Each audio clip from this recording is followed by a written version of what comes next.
So Ajit Abraham, I find it phenomenal to spend time in Ajit's company.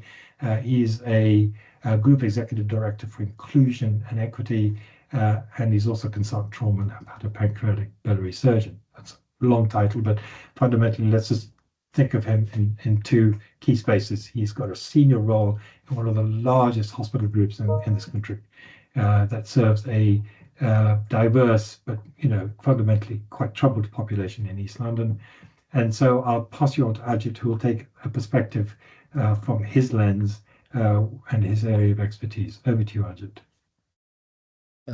Thank you very much, Nadeem, for that kind introduction, and also for the invitation and to stresses, and indeed to everyone who is on the webinar. And I can't see anyone, but it's a great privilege to be able to present on behalf of Barts Health some of the work that we're doing. The title itself sounds rather bland, Interpretation of National Policy Through an Organisational Lens. I don't think I can do justice to that in 7 minutes, but I've interpreted that to be more along the lines of what is Barts Health doing in response to helpful national steers around diversity, inclusion, and indeed health inequalities. So could I have the next slide, please, Colin?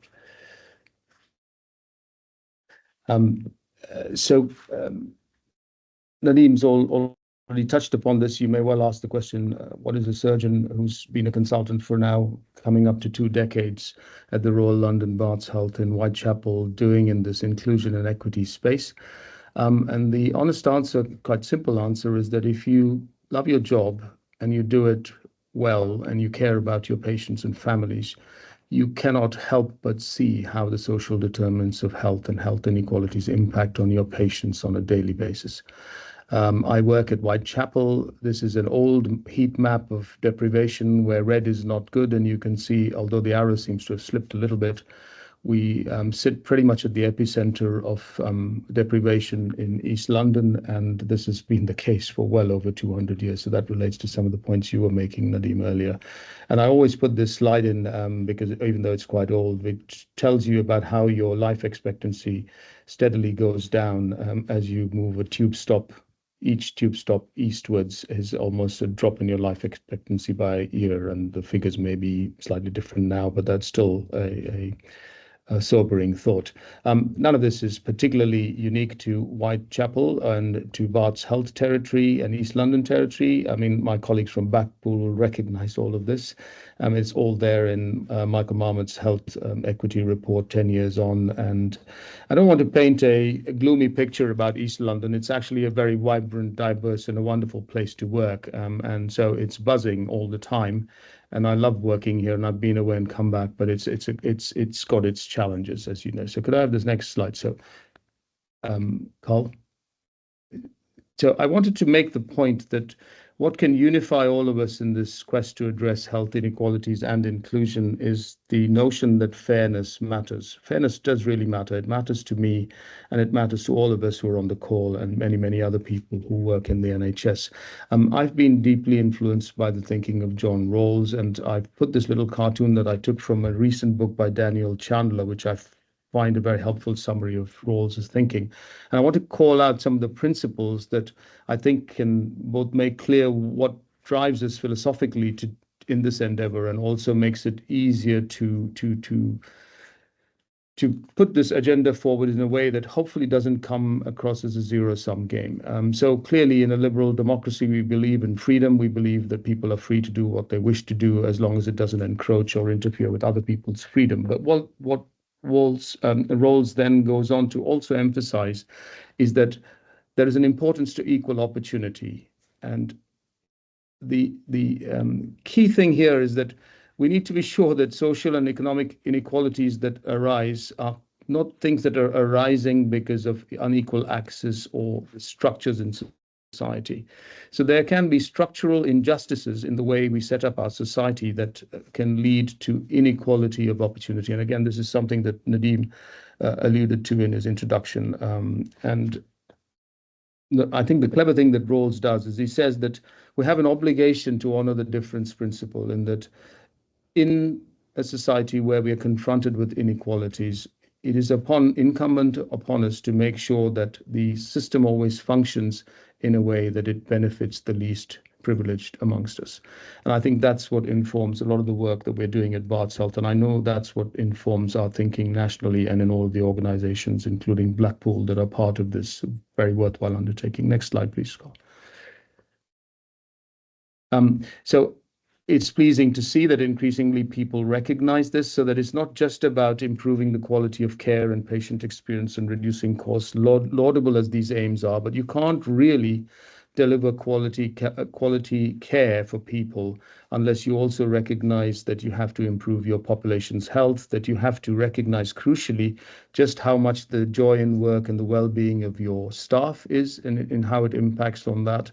And then finally, recognizing that advancing health equity needs to be an integral part of your thinking. Now, not everybody has to do everything in all of these domains, but we have I think, ethical and moral duty to recognize just how all of these domains impact on the work that we do, whether it's a surgeon in an acute provider context or someone else who's working in primary care or someone else working in overall in an ICS management capacity. It doesn't matter where you work. You have to think through this framing in order to be really able to come to grips with how you deliver equitable, high quality, safe care to your patients and population and your communities and indeed your staff in an inclusive and fair way.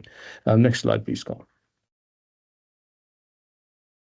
So my simple answer to the question, and I think again, Nadeem, you alluded to this, can the NHS address health inequalities? The answer is yes and no. Yes, it needs to integrally be part of the solution, but I think quite obviously not on its own.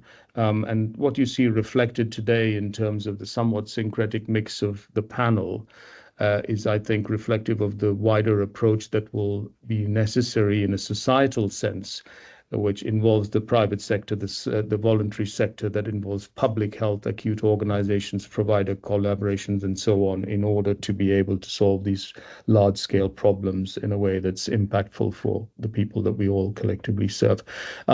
Some of the recent shifts in the paradigm of thinking from a national perspective are helpful. I think it's useful in an NHS context to move from a notion of competition to collaboration. I think the notion of integrated care systems is a good thing. Some of this vision and strategy has a lot of promise. Perhaps it's not unfair to say that it still remains to be realized, but nonetheless, I think the direction of travel, at least for me, is the right one. And I welcome approaches like Core 20+5 because they point to things like segmentation in a quality improvement sense and a need to address big problems in a Pareto sense that I also find helpful when you're trying to tackle wicked problems at scale. Next slide, please, Carl.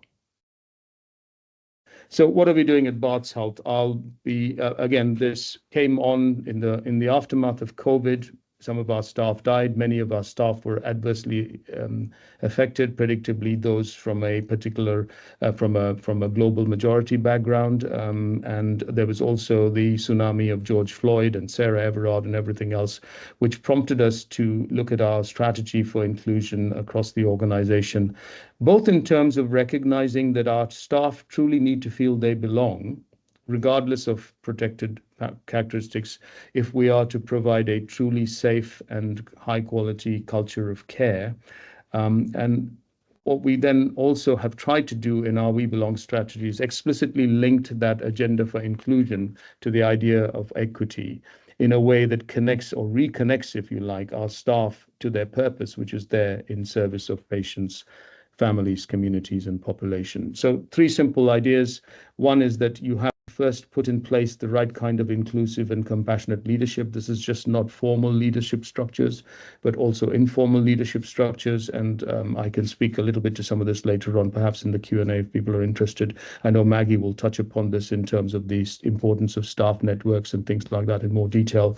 But essentially what you're trying to then bring about is a fair and just culture within your organization that then brings equity for all, in the sense of equity for your staff, fairness for staff, but then also equity for your patients, your communities, and your population. So that's the somewhat simple idea, not particularly novel, but we've tried to link inclusion directly to equity in a way that's explicit, and it helps to build the culture.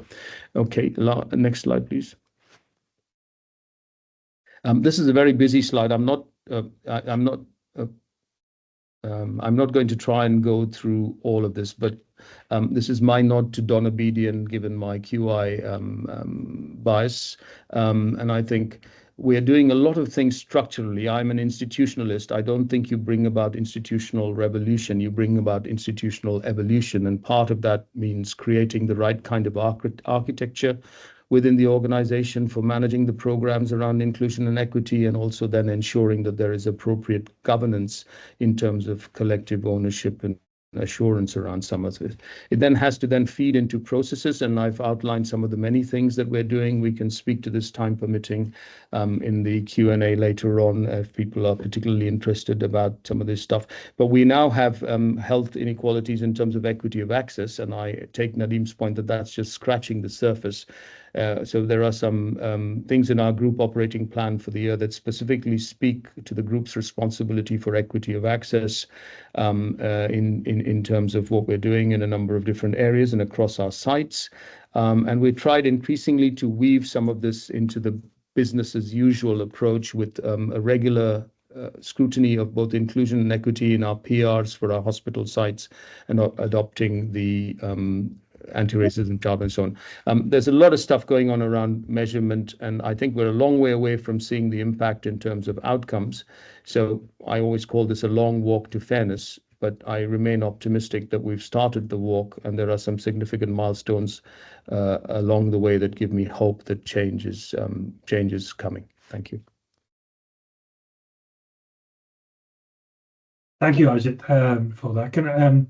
If I could just quickly jump to a question then. So you've very helpfully laid out, in effect, what you and your organization are trying to do in this space. I guess perhaps a little early in the work you're doing, but how is this work beginning to feel like it's business as usual rather than something that's sitting a bit remote to the rest of the organization?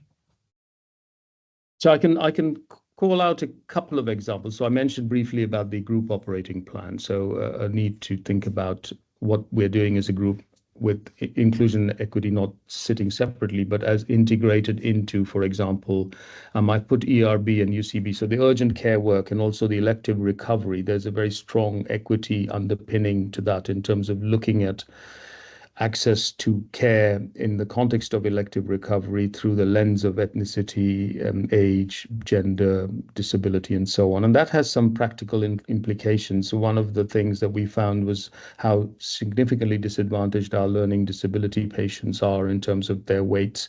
And there are complex reasons for it, but just recognizing that discrepancy and seeing that that had a potential for harm has meant we've changed the ways in which we've addressed that particular need and been able to impact favorably on the wait times. So that's something that needs constant scrutiny. So that's one example of how we've been doing things in a way that hopefully has made a difference.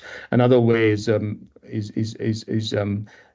building in the group aims and goals in terms of measured on a number of these areas into quarterly PRs. So I now attend the hospital PRs in my group exec role, and we go through systematically the gains made at site level in terms of inclusion and equity, and then the sites have their own performance reviews in a similar regard. And finally, there is a visibility around the equity reporting and the inclusion changes at board level, which probably exist for other trusts too. But again, there's a regular scrutiny of whether we're moving the dial on these things in a measurable, impactful way that I think is helpful. So those are some examples of.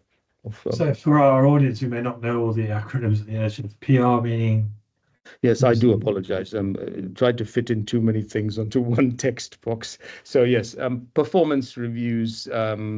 That sounds punitive. It's not intended that way. What we try to have is a constructive conversation in our group site matrix about how we're advancing the cause of inclusion and equity, through vertical lenses of sites, but also across the whole group.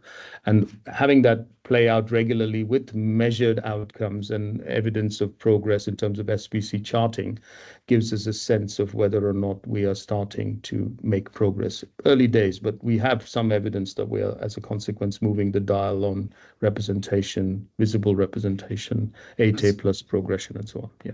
That's fantastic. Thank you. And just as a reminder, Barts Health covers 4 main hospital sites and employs over 25,000 people and serves millions of people.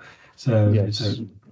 to hear what you're describing as the beginnings of evidence of change is really quite positive and reassuring. We'll come